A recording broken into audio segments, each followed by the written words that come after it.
खाना खा ले। बिरयानी नहीं बनाए भाई। इतनी तेजी से कैसे बनेगी? तेज तेज तेज ये हाथ चलाए, तेज तेज तेज ये हाथ निकाले, तेज तेज तेज सब कुछ करे। ये लो बिरयानी। बड़ी तेजी से बनाए, दाग भी निकलेंगे तेजी से। नया सर्फ एक्सेल, 100% मुश्किल दाग निकाले ज्यादा तेज। Surf Excel. Staff reporter Sadia Noor Rajput की रिपोर्ट के मुताबिक वफाकी वजीर रेलवेज का लाहौर ड्राई पोर्ट का दौरा।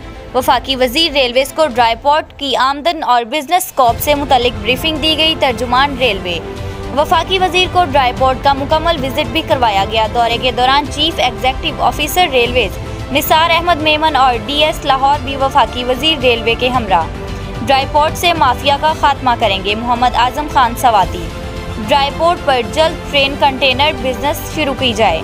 वफाकी वजीर रेलवेज कस्टम वाले लेबर हैंडलिंग नहीं करेंगे। लाहौर ड्राई पोर्ट को रेलवे के लिए मुनाफा बख्श बनाएंगे। वफाकी वजीर रेलवेज।